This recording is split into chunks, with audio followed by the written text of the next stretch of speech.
Halo Sobat Harga Terbaru, jumpa lagi dengan saya di channel Harga Terbaru. Di kesempatan kali ini saya ingin berbagi informasi mengenai bocoran spesifikasi dari Vivo Eco 11. Nah, untuk Vivo Eco 11 ini rumornya akan dirilis di bulan depan, yaitu bulan November di tahun 2022. Langsung saja kita lihat spesifikasinya di bawah Vivo Eco 11. Di bagian jaringannya, Vivo Eco 11 akan menggunakan jaringan GSM, CDMA, HSPA, LTE, dan juga 5G. Berikutnya di bagian layarnya, untuk layar dari Vivo Eco 11 akan menggunakan layar AMOLED dengan kecepatan refresh rate 144 Hz, dukungan HDR, dan untuk kecerahannya 1500 nit.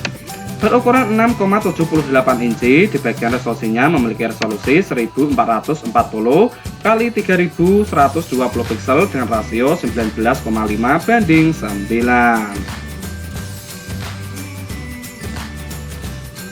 Beralih di bagian performanya atau dapur pacunya, Vivo Eco 11 akan menggunakan sistem operasional Android 13.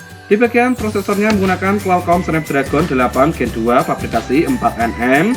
Di bagian CPU-nya menggunakan 8 core yang terbagi menjadi 4. Yang pertama 1 core dengan kecepatan 3,2 GHz Cortex X3, yang kedua menggunakan 2 core dengan kecepatan 2,8 GHz Cortex A715, dan yang ketiga menggunakan 2 core dengan kecepatan 2,8 GHz Cortex A710.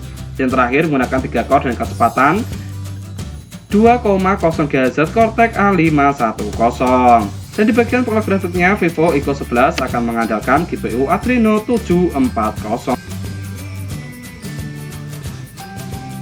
Di bagian penyimpanannya atau RAM-nya, Vivo Eco 11 akan membawa 4 pilihan RAM berkapasitas 8GB dengan internal 128GB, dan yang paling besar 16GB dengan internal 512GB, didukung dengan teknologi UFS 4.0.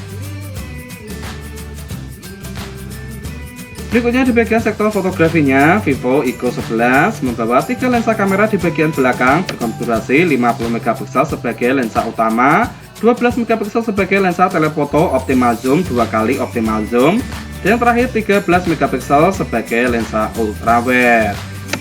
Untuk fiturnya didukung dengan fitur dual flash, HDR, dan panorama, resolusi video 4K 30fps, 1080p 30fps dilengkapi dengan Gyro S. Sedangkan di bagian kamera depannya, Vivo Eco 11 membawa satu lensa kamera berkonfigurasi 16MP untuk fitur HDR, resolusi video 1080p dan kecepatan 30fps dilengkapi dengan Gyro S. Sedangkan untuk fitur yang dibawa Vivo Eco 11 yaitu fingerprint yang berada di bagian layarnya, accelerometer, gyro, proximity, kompas, dan juga NFC. Di bagian tenaganya, Vivo Eco 11 akan disuplai dengan baterai berkapasitas 5000 mAh didukung dengan fitur fast charging berkecepatan 120W. Nah, itulah informasi yang dapat saya sampaikan mengenai bocoran spesifikasi dari Vivo Eco 11. Semoga dapat bermanfaat. Saya akhiri, salam harga terbaru.